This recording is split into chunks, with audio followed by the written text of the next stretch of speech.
Hello बच्चों, welcome to my YouTube channel. आज हम लोग क्लास 7th की एक्सरसाइज 11.3 का क्वेश्चन नंबर 3 करेंगे। चलिए तो स्टार्ट करते हैं। Express the following number in standard form. तो स्टैंडर्ड फॉर्म में हमें लिखना है। स्टैंडर्ड फॉर्म का मतलब होता है कि जो फर्स्ट डिजिट है वो 1 से 9 तक होना चाहिए, मतलब वंस में होना चाहिए। उसके बाद पॉइंट होना चाहिए, उसके बाद जो भी डिजिट है वो हम लगाते हैं। ठीक है, तो चलिए इसको करते हैं।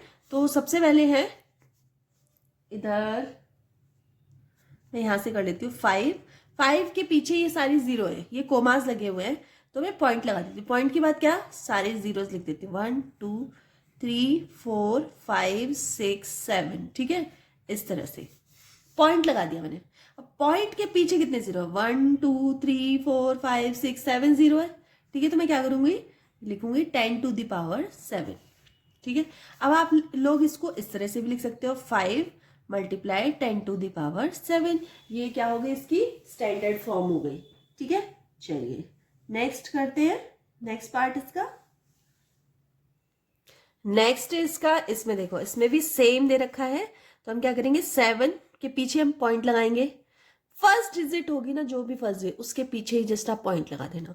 और बाकी सारी जो भी पीछे वाली डिजिट है उनको सेम एज इट इज लिख देना। सबसे पहले लिख दिया मैंने एज इट इज। ठीक है, इस तरह आप लोग कर दोगे।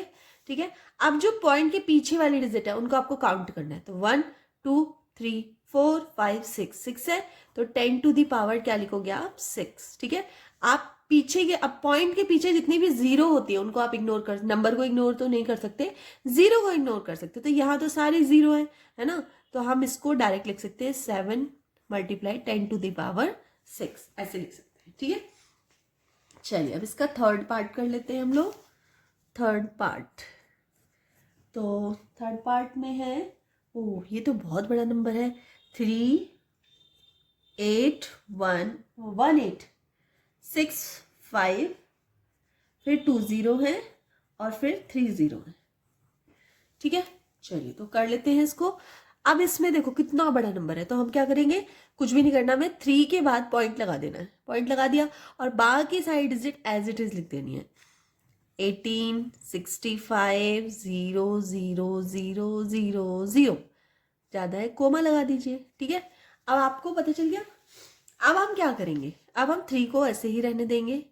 और हाँ हाँ, यहाँ पे एक चीज भूल गई मैं, यहाँ मल्टीप्लाई 10 की पावर कितनी लगाई जाए, तो पॉइंट के पीछे कितने डिजिट है, तो 1 2 3 4 5 6 7 8 9, पॉइंट के बाद 9 डिजिट है, तो 9 पावर लिख देंगे। ठीक है, अब हम क्या करेंगे, जो भी डिजिट के बाद जितने भी पॉइंट्स है, मतलब डेसिमल ये जो है पॉइंट, इसके पीछे नंबर्स तो हम ऐसे ही रहने देंगे। नंबर्स के बाद अगर जीरो है एक्स्ट्रा तो हम उनको हटा सकते हैं। तो हम ऐसे लिख सकते हैं 8 6 5, उसके बाद तो सारी जीरो है, एक भी नंबर नहीं है ना, तो 10⁻9, इस तरह से इसको लिख सकते हैं। ठीक है, चलिए अब इसका फोर्थ पार्ट कर लेते हैं।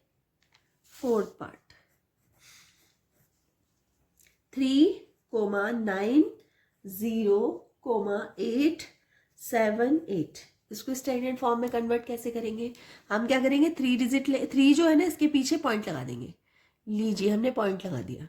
अब 9 0 8 7 8, ठीक है, और मल्टीप्लाई 10 की पावर कितनी होगी, तो पॉइंट के पीछे कितने डिजिट है, 1 2 3 4 5, 5 डिजिट है, तो 10⁻5।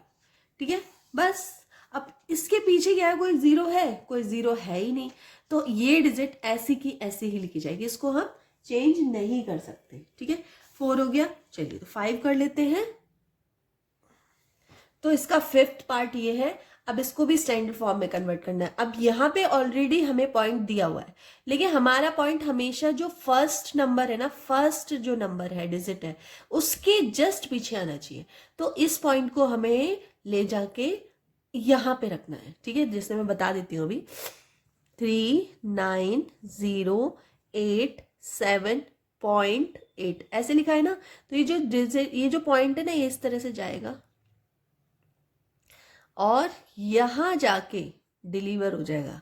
ये पॉइंट यहां से उठ के यहां जाएगा, ठीक है, पीछे आएगा। ठीक है, तो इस तरह से लिख जाएगा। अब ये पॉइंट कितने डिजिट चला, कितने डिजिट को क्रॉस करके गया, तो ये डिजिट को क्रॉस करके गया 1 2 3 4, 4 डिजिट को क्रॉस करके गया है, तो हम क्या लिखेंगे 10 टू द पावर 4। बस हो गया इसका आंसर। ठीक है, चलिए तो फिफ्थ हो गया। अब 6 कर लेते हैं इसका।